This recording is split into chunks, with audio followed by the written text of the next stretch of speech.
Hello, and welcome to the Classic Soap Operas podcast. Today, we're diving deep into one of the most jaw-dropping comebacks in Days of Our Lives history, the shocking return of Megan Hathaway. From presumed dead to frozen, revived, and back to wreak havoc in Salem, her story has everything: love, betrayal, power plays, and drama. Let's get into it. Ever hear those whispers about a long-lost relative, someone everyone thought was gone, just suddenly back in the picture? Oh, yeah. And in Salem. Yeah. That kind of thing feels like, well, practically a weekly event sometimes. Right. Well, today we're doing a deep dive into one of the most fascinating reappearances recently. We are zeroing in on Megan Hathaway DiMera. I mean, for ages, she was just history, right? Presumed dead. Holy. But then, in that perfect Days of Our Lives way, bam, she returns. And we're basically using her Days wiki profile to map out this whole crazy saga. Exactly. Think of this as your crash course on Megan Hathaway DiMera. We're going to go back to the beginning, her first appearance, that very dramatic exit, and then the frankly unbelievable comeback, all to figure out, who is this character, what makes her tick, and the chaos she brings. Let's get into it. Okay, so let's rewind. Back to 1984. Megan shows up in Salem. She's with her adoptive dad, Maxwell Hathaway. Seems simple enough at first. Right. But, this is Salem, so it wasn't long before the big reveal. Her real father. None other than Stefano DiMera. Wow. Stefano, the ultimate puppet master. That changes everything. Absolutely. The iconic villain, patriarch of the DiMeras. Yeah. Always scheming, always cheating death somehow. So DiMera royalty, basically. And she had history, even back then. Yeah, right away there's this connection to Beau Brady. Salem's golden boy. Oh, Beau, of course. They had this intense high school romance, but apparently Megan's mother disapproved, actively tried to keep them apart. The meddling parent, a classic soap trope. And that pushback, it seemed to really light a fire under Megan. She got obsessed with winning Beau back, used all the tricks in the book. Like what kind of tricks? Well, there was a fake pregnancy claim. No. Oh, yes. And she even faked adopting a baby, Zachary, claiming he was theirs.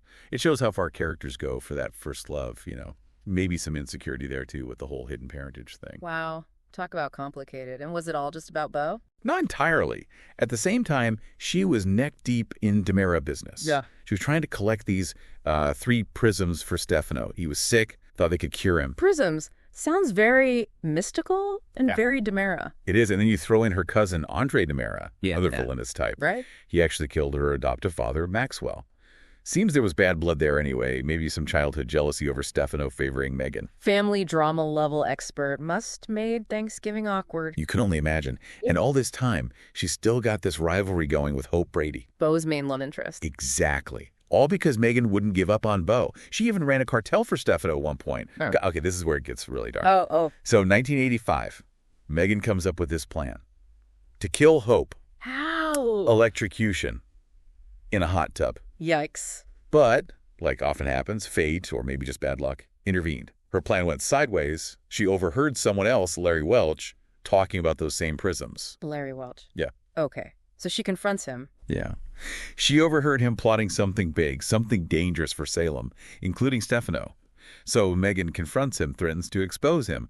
And, well, things got heated. He accidentally killed her. It just escalated so fast. Whoa. So he killed her, not the hot tub? Right. But then Larry panics. He decides to cover his tracks by staging the scene, making it look like Megan died from her own electrocution plan in the hot tub. Devious. So everyone thinks her plan backfired. Exactly. Salem mourns. But Stefano, being Stefano, he secretly gets her body and has her cryogenically frozen, just, waiting for science to catch up. So maybe, just maybe, she could come back. Cryogenically frozen. Of course he did. Only Stefano. That is pure soap opera brilliance. It really sets the stage, doesn't it? Yeah. The willingness to just go there. Okay, so frozen for decades. And then, almost 40 years later, 2022, boom, she's back. Stefano's little Lazarus project worked. How does she reappear? Just walk into the Brady pub? Huh? Not quite. She kidnaps Steve Johnson and John Black. Wow. Starts with a bang then. Steve and John, major players. Oh, yeah. And her goal.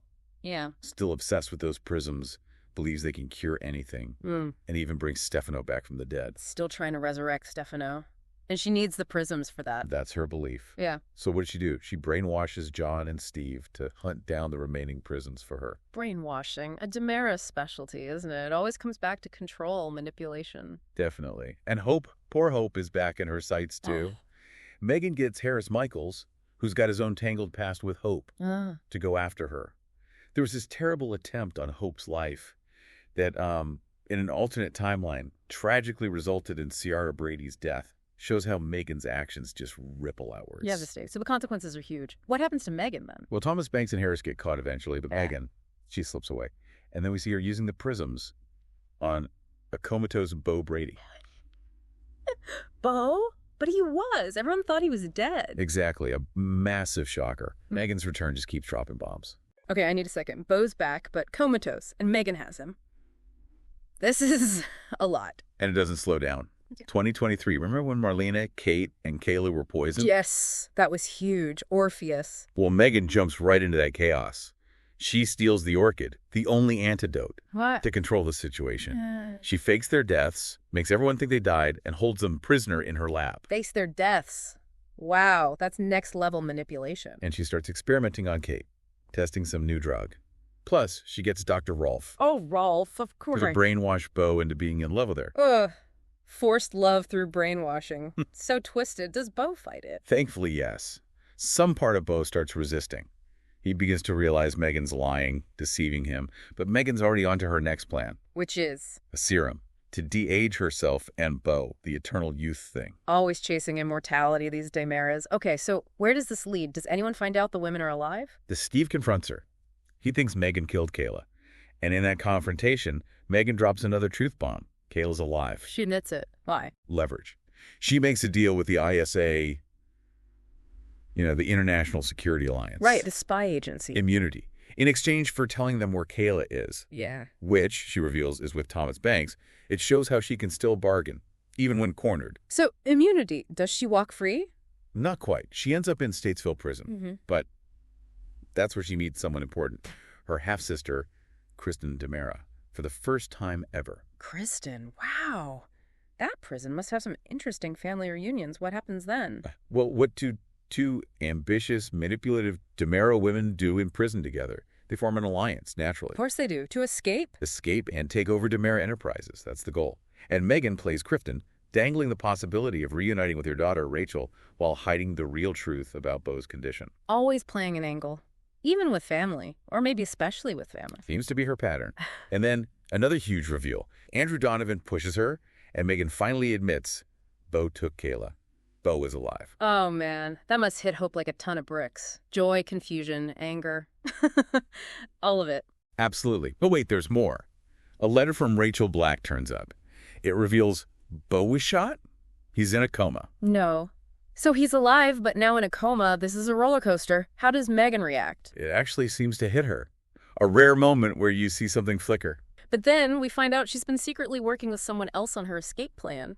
Her son. Hold on. Son. Where did a son come from? Right. Massive twist. Turns out, after her first death, back in the 80s, she went to Europe, met Oscar von Leuschner, and had a son, Dmitri. Dmitri von Leuschner. Wow. So he's her ticket out. He is. He's key. He manages to negotiate this immunity deal, not just for Megan, but for Kristen, too. So they both get out and head back to the DiMera mansion. You got it. Megan walks right back into the DiMera mansion. And imagine that reunion. EJ, Stefan, Gabi, Tony, Anna, all there. Must have been tense. Understatement. And Megan, bold as ever, declares she's officially taking the DiMera name, planting her flag. And the alliance with Kristen.